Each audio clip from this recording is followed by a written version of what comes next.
Hello दोस्तों, स्वागत है आर के स्टडी जोन में, जिसमें आज हम पढ़ने वाले प्रकाश का परावर्तन और अपवर्तन। ये हमारा चौथा वीडियो होगा, ठीक ना, 4 वीडियो, जिसमें हम एनसीईआरटी के सारे महत्वपूर्ण सवाल को इसी वीडियो में कवर करेंगे। तो आइए शुरू करते हैं। आज हम पढ़ने वाले हैं प्रकाश का अपवर्तन।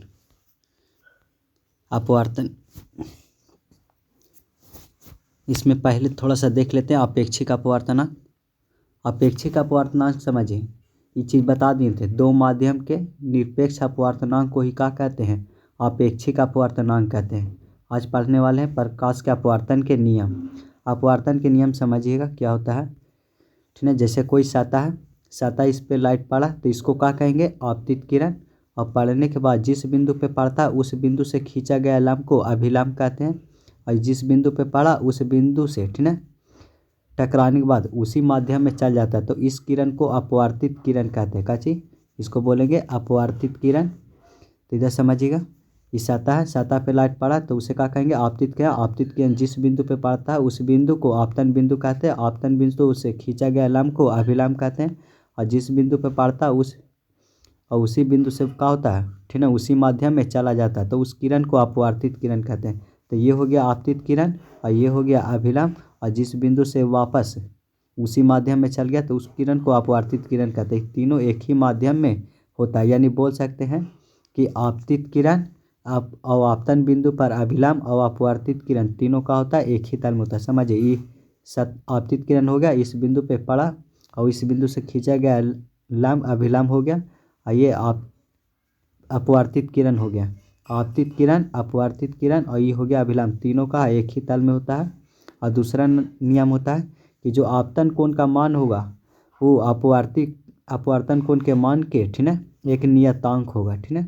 जैसे कोई सतह है, इस पे लाइट पड़ने के बाद उसी माध्यम में चल गया तो ये अभिलंब हो गया और ये हो गया आपतित किरण। आपतित किरण अभिलंब के बीच जो कोण बनता है उसे आपतन कोण कहते हैं। और ये अपवर्तित किरण हो गया जो चल गया, और ये हो गया सीधा वाला अभिलंब, ये दोनों के बीच जो कोण बनेगा उसे अपवर्तन कोण कहते हैं।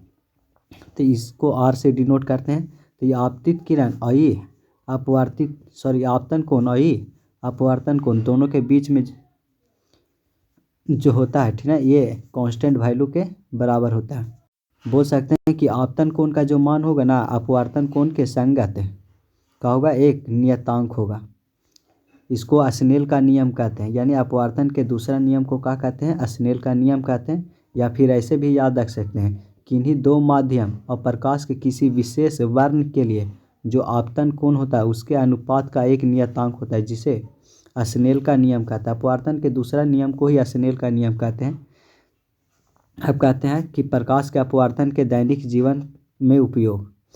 पहले समझिए इसका उपयोग कहाँ कहाँ होता है, ठीक है। पहला तो उपयोग हो गया कि पानी से, ठीक है, भरा हुआ बाल्टी है, समझिए पानी से भरा हुआ बाल्टी है और पानी से भरा हुआ बाल्टी में, ठीक है, जब छाली डालते हैं तब वो तिरछा का होता है, प्रतीत होता है। ये पहला प्रभाव हो गया। दूसरा, ठीक है, मछुआरों को मछली भेजने में कठिनाई होती है। तीसरा हो गया कि मतलब गहराई पहचानने में तकलीफ होती है। और फिर हो गया कोई भी अक्षर के अगर ऊपर शीशे के स्लैब रख देते हैं तो क्या होता है, वो उठा हुआ प्रतीत होता है। इस तरीक़ा से बहुत सारे प्रभाव हैं।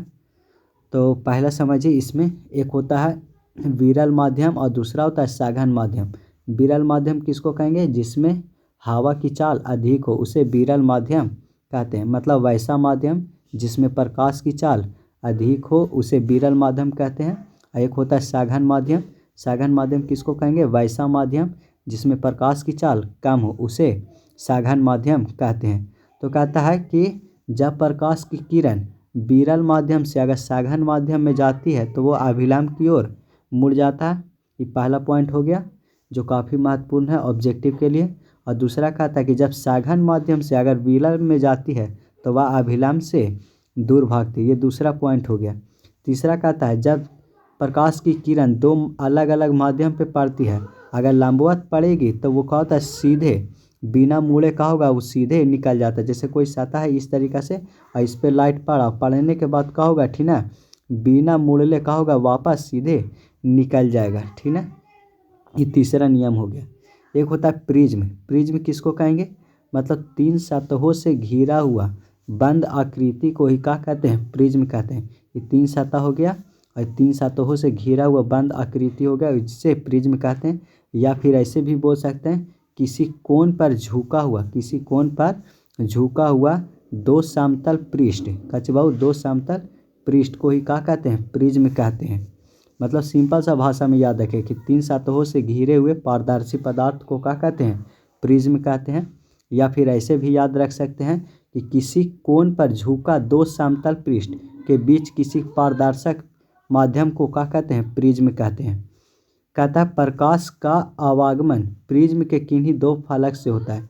जैसे प्रिज्म हो गया और प्रिज्म है, इसमें 2, ठीक है।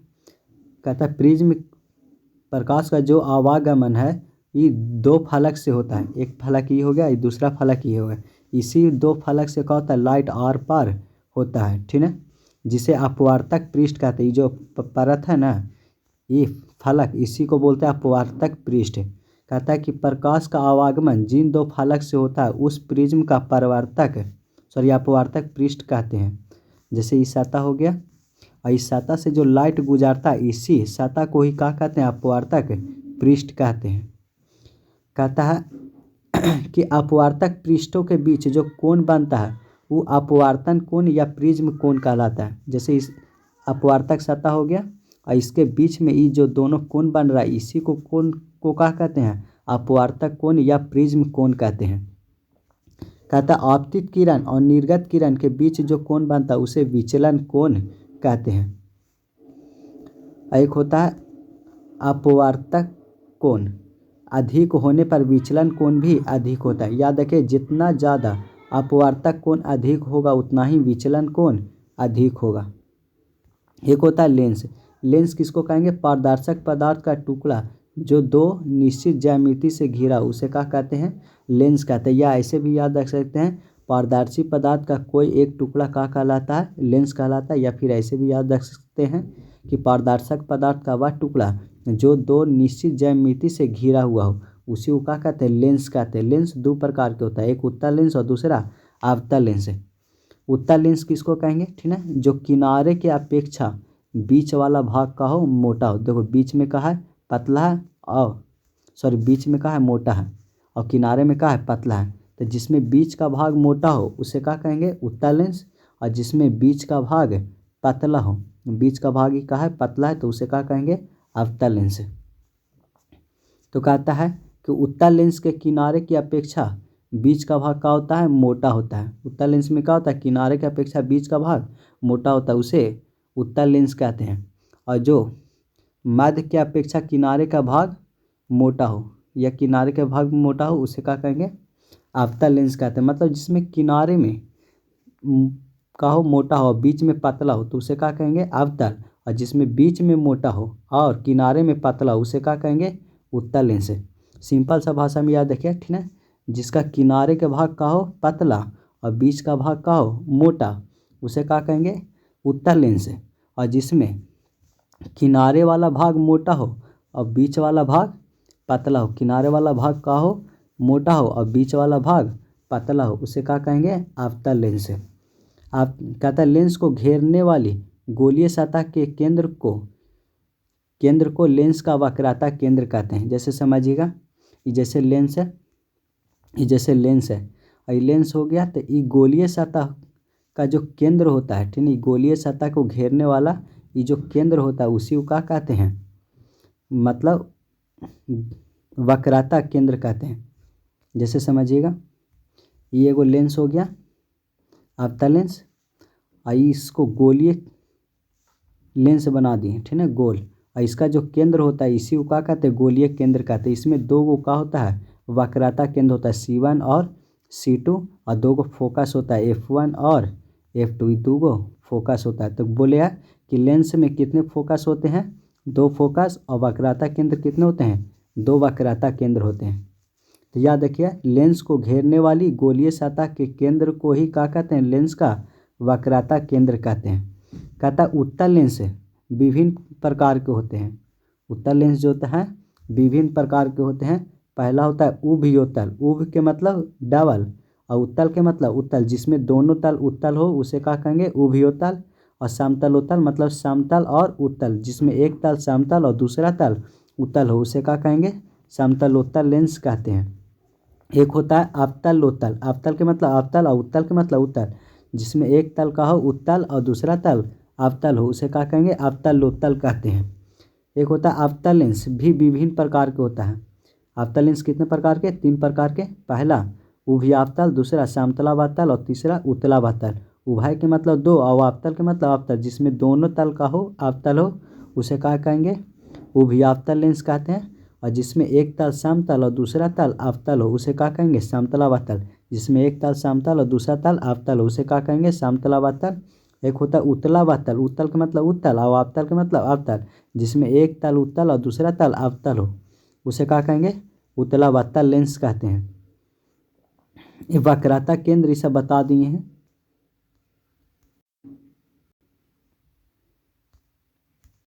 तो याद रखिए लेंस की क्रिया, पहला हो गया उत्तल लेंस को, ठीक है, उत्तल लेंस से उससे होकर गुजरने वाली किरण को अभिसारित करना, यही कारण है कि उत्तल लेंस को अपसारी लेंस कहते हैं। और अवतल लेंस से जितना भी किरण गुजरता है वो क्या कर देता है अपसारित कर देता है, अपसारित मतलब उसे फैला देता है, इसलिए अवतल लेंस को अपसारी लेंस कहते हैं। याद रखिए कि बोले उत्तल लेंस को अपसारी लेंस को कहते हैं क्योंकि उत्तल लेंस से जितना भी लाइट गुजरेगा वो क्या कर देता है अभिसारित, अभिसारित मतलब जमा कर देता है, जिसलिए क्या कहते हैं उत्तल लेंस को अभिसारी लेंस कहते हैं। और अवतल लेंस से जितना भी लाइट गुजरता है और गुजरने के बाद वो अपसारित हो जाता है, अपसारित मतलब वो फैल जाता है, जिसके कारण क्या कहते हैं अवतल लेंस को अपसारी लेंस कहते हैं। एक होता है लेंस सूत्र, लेंस सूत्र किसको कहेंगे, ठीक है, वैसा सूत्र जिसमें वस्तु दूरी, प्रतिबिंब दूरी और फोकस दूरी से संबंधित हो उसी को क्या कहते हैं लेंस सूत्र कहते हैं। लेंस सूत्र का फार्मूला होता है 1/v - 1/u = 1/f, इसको लेंस सूत्र के नाम से जानते हैं। 1/u मतलब v के मतलब प्रतिबिंब दूरी, u के मतलब वस्तु दूरी और f के मतलब फोकस दूरी। मतलब वैसा सूत्र जिसमें प्रतिबिंब दूरी, फोकस दूरी और वस्तु दूरी से संबंधित हो। वस्तु दूरी मतलब u, प्रतिबिंब दूरी मतलब v और फोकस दूरी के मतलब f। वैसा सूत्र जिसमें वस्तु दूरी, प्रतिबिंब दूरी और फोकस दूरी से संबंधित हो उसे लेंस सूत्र कहते हैं। लेंस सूत्र का फार्मूला होता है 1/v - 1/u = 1/f, याद रखिएगा। एक होता है आवर्धन, आवर्धन किसको कहेंगे प्रतिबिंब की ऊंचाई तथा वस्तु के ऊंचाई के अनुपात को ही क्या कहते हैं आवर्धन कहते हैं। आवर्धन को m से डिनोट करते हैं, प्रतिबिंब की ऊंचाई और वस्तु के ऊंचाई के अनुपात, अनुपात का मतलब बट्टा, प्रतिबिंब की ऊंचाई और वस्तु के ऊंचाई के अनुपात को ही क्या कहते हैं आवर्धन। आवर्धन को m से डिनोट करते हैं, प्रतिबिंब की ऊंचाई को h' से और वस्तु की ऊंचाई को h से। एक और फार्मूला होता है m = v/u, प्रतिबिंब की ऊंचाई को v से भी डिनोट करता है और वस्तु की ऊंचाई को u से। दर्पण में बोलेगा तब माइनस और लेंस में बोलेगा तब प्लस। कहता है कि आवर्धन में m का मान जो ऋणात्मक का अर्थ होता है कि वस्तु के सापेक्ष उल्टा बन रहा है और वास्तविक है। m धनात्मक मान आभासी प्रतिबिंब इंगित करेगा। अगर माइनस में रहेगा तो प्रतिबिंब कैसा बनेगा उल्टा बनेगा, और कैसा आभासी बनेगा, और कैसा रहेगा धनात्मक रहेगा तो आभासी। याद रखें कहता लेंस की क्षमता p और उसके फोकस दूरी के व्युत्क्रमानुपाती होता है। लेंस की क्षमता किसको कहेंगे लेंस के फोकस दूरी, फोकस दूरी के मतलब f के व्युत्क्रमानुपाती को, व्युत्क्रमानुपाती को ही क्या कहते हैं लेंस की क्षमता कहते हैं। लेंस की क्षमता को p से डिनोट करते हैं, p बराबर फार्मूला होता है 1/f। लेंस की फोकस दूरी के व्युत्क्रमानुपाती, व्युत्क्रमानुपाती मतलब उल्टा, कोई लेंस की क्षमता कहते हैं, लेंस की क्षमता को p से डिनोट करते हैं। लेंस की क्षमता का SI मात्रक मीटर के पावर -1 होता है, या डायोप्टर भी बोल सकते हैं। एक डायोप्टर उस लेंस की क्षमता है जिसकी फोकस दूरी क्या होता है मीटर के पावर -1 होता है, यानी बोल सकते हैं 1 मीटर। मतलब लेंस की जो क्षमता होता है वो कितना होता है 1 मीटर होता है, और लेंस की क्षमता का SI मात्रक मीटर के पावर -1 या बोल सकते हैं डायोप्टर होता है। लेंस की क्षमता को p से डिनोट करता है फोकस दूरी के f से, के व्युत्क्रमानुपाती होती है। लेंस की जो क्षमता होता है ना, वो फोकस दूरी के व्युत्क्रमानुपाती होता है। कहता है एम के ऋणात्मक मान, अगर एम का मान ऋणात्मक होगा तो प्रतिबिंब उल्टा दिखाई देगा, और एम का मान अगर धनात्मक होगा तो कैसा प्रतिबिंब दिखाई देगा? काल्पनिक। काल्पनिक मतलब आभासी प्रतिबिंब दिखाई देगा। देख सकते हैं ये कुछ फार्मूला है।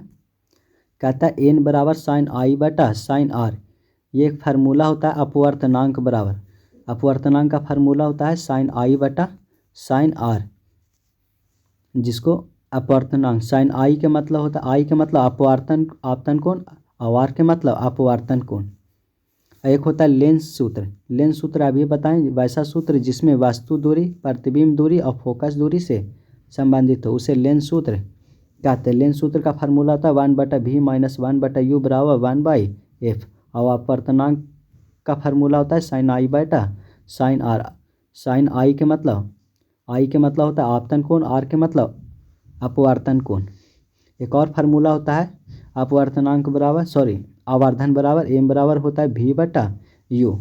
अगर लेंस बोलेगा तो प्लस में v बटा यू, और दर्पण बोलेगा तो माइनस में v बटा यू। एक लेंस आवर्धन का फार्मूला होता है लेंस में प्रतिबिंब की ऊंचाई तथा वस्तु के ऊंचाई के अनुपात को ही क्या कहते हैं? आवर्धन कहते हैं। प्रतिबिंब की ऊंचाई को h डैश से डिनोट करते हैं और वस्तु की ऊंचाई को h से। एक होता है लेंस की क्षमता। लेंस की क्षमता को p से डिनोट करते हैं। लेंस की क्षमता का फार्मूला होता है 1/f, यानी बोल सकते हैं कि लेंस की जो क्षमता होगा वो फोकस दूरी के व्युत्क्रमानुपाती होगा। व्युत्क्रमानुपाती का मतलब उल्टा। एक और होता है लेंस की क्षमता बराबर टोटल, जितना भी लेंस है, पहला क्षमता, दूसरा क्षमता, तीसरा क्षमता, सभी को क्या कर देते हैं? जोड़ देते हैं, तो लेंस की कुल क्षमता आ जाता है। तो ये इस तरीक़ा से पूरी तरह से चैप्टर कंप्लीट हो गया है, देख सकते हैं, जिसमें एक ही वीडियो में, ठीक है, मतलब एक ही अथी में टाइप में मतलब दोनों चैप्टर ख़त्म कर चुके हैं, जिसका नाम है प्रकाश का परावर्तन और अपवर्तन। ये पूरी तरह से कंप्लीट हो चुका है।